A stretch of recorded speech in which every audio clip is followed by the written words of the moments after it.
about today is that the old future, this vision that we have with the Jetsons, you guys seen the Jetsons? Flying cars everywhere.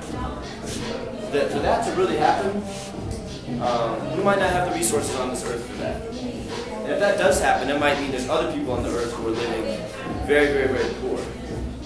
So I want to propose to you that, and I'm stealing this title from somebody else, the old future is gone.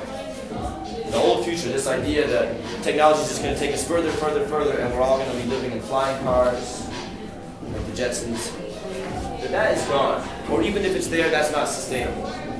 And it's not fair, right? A future where a few people get all the resources and make flying cars and travel to space, that might be a fun idea to think about, but in this world where there's limited resources, that future is gone. And I think what our job is to think of a new type of future.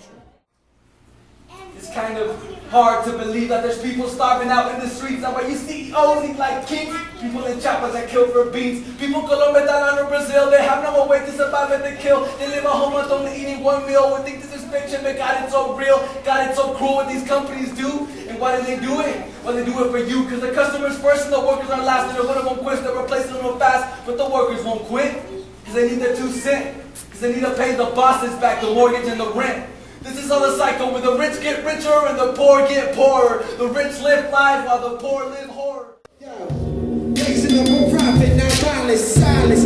True method of resistance, free mentally, not imprisonment. I am the teacher, you are the students. We don't go on in life, that's irrelevant. We plant daisies just for the smell of it. Earth is pregnant with my seed, so I'm celibate. We like this essence, is hip hop, we live in this. Yeah, it's for the love, say you won't stop living it. And it's a goddamn shit, cause it's tripping it. They got me sick of it. Raise up your fist, people, and demand freedom out like my man Huey did. What we really need to do is just stop putting organic things in the trash in the first place. So that's anything, not meat products, because they break down a little differently, but grass clippings, grass, put it in compost, or put it back in the dirt somewhere. So it's just really about thinking outside the box of the things that we use every day. I shop at the thrift store because I find some really awesome things there, and it's less expensive, and it's reusing something instead of going out and buying something brand new. So, anybody, some chip bags. We eat tons of these. Think of our use for these. Little chip bags. This bag, purse right here, I'm passing around, is made out of old chip bags. And they have them all sizes, different colors. Some use the inside, which is that, silver edge. And others, you got all this color. And so when you put it together, it becomes this piece of art that you can use and actually has a whole other purpose for something that we throw away so easily. By and by, time after time, just to remind. Thinking you'll find, open your eye, and you never go blind. Till it's all in the mind, it's so God defined. Guess what's on the wall with the 3-color burner? Gotta bring a people like a what's in that turn up. If you didn't know, then you gotta become a learner. Without the nation, like a what's a sojourner. Turn the page, get some love to your mother. Try to warn a brother, bumper clap ruckus, blood suckers, in the states, and they took us from our mothers.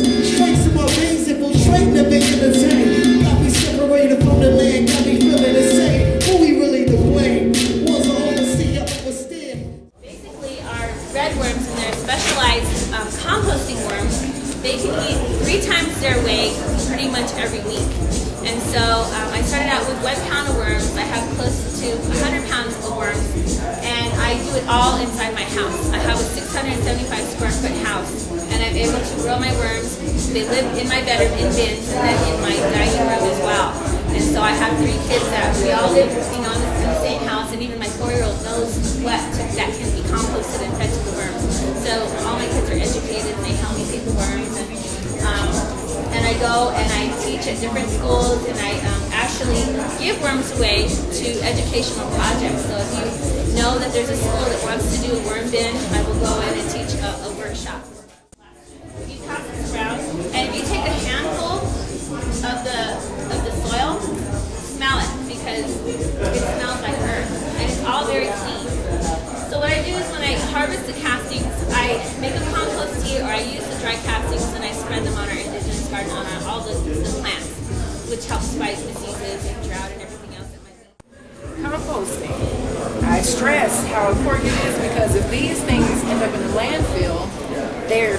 they produce when they break down is methane gas, and it gets trapped with all the things that are not organic. And so you have this gas trapped under the earth. I mean, they actually build mountains of garbage. It's mountains. They build this huge hill. We had to drive up to get up there. And they just keep on. And there's a limit, though, because they have to make sure that planes and helicopters can still see where they're going. So they can only build so high. And then it's on to another location. And eventually grass and things like that grow on it, but you could never grow food on it again because what's underneath is toxic. If you accept my premise that this future with flying cars is not a future that we can necessarily have for everybody in the world, I think we need a new future. I think we need to present an image of a new future to our friends. So that when we say to them, you know what, here's what you can get excited about. Here's a set of values you can get excited about. And I think we need to do a little bit of PR for that, right? Because in our heads we have images of flying cars, and in our heads we also have some movies that are showing us destruction in the future. That show us the world's going to end in 3 years or 2 years. But I don't think the world's going to end. I think we have the capacity to make a new future. So I guess I would like you guys to talk about in your group, what does wealth really mean? What does wealth really mean? The revolution never die. 1, 2, big up to all my people in the place to be. Shout out to the RBG movement. Shout out to the Fight with Cruz movement. Shout out to the Cafe Couture movement. Shout out to the Cafe Nuba movement. Shout out to my people who stand Nuba. Shout out to all my people who realize real culture. Real health, we live in the rap. Molina Soleil and our you up in the beach, you know what I'm saying? Shout out to DJ Ice Water in the piece. Shout out to all my brothers and sisters who do conscious, political, sustainable hip hop. You got a flat screen tube and a space age phone, a robot pet, a chip in your arm. It's 2010, baby, and it feels ahead of time in this warp speed life. 2012 high, it's the doomsday circus, every channel that you hack. Gotta tell moms, turn apocalypse off every channel. Got some brainwash pop-ish to watch. Glued to the tube, it's a brain ride. Dad worry about the dollar in the drop of stock. His son laughs cause his pop doesn't get the plot. Every block is hot, people feel the shot. Every job, every home on the auction block. It's illogic, trigonometric, freakonomics. Cause only 5% hold 95%. Trying to make sense while we pay the rent. Inflation making dollars that'll raise the thing.